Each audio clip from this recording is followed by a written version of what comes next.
l'astrologie de demain exigera une certaine forme de calcul mental, assez prolongé.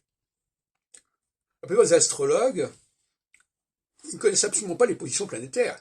S'ils n'ont pas sous la main les éphémérides ou un ordinateur, ils ne savent pas où est la planète, et où elle sera, etc. Bon. Et ça, c'est un scandale.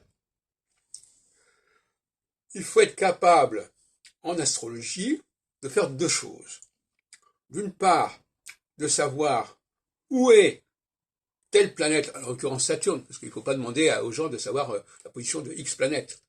Où est Saturne à tel moment, et quels étaient les événements qui ont eu lieu au moment où ce Saturne était là déjà 15 ans ou 30 ans plus tôt.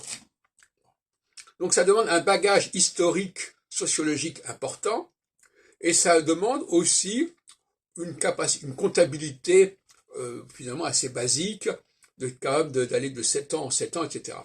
Alors sur ce point-là, je vous rappelle le schéma de base.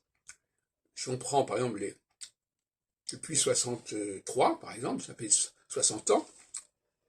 En 63, 64, on est entré en phase équinoxiale, en phase équinoxiale. Ça a duré jusqu'en 71. En 71 jusqu'en 78, on était en phase solsticiale. En 78 jusqu'en 85, 86, on était en phase équinoxiale. De 86 à 93, 94, on était en phase solsticiale. De 94, 95 à 2001, on était en phase solsticiale. De 2001 à 2008, on était en phase équinoxiale. De 2008 à 2015, on était en phase solsticiale.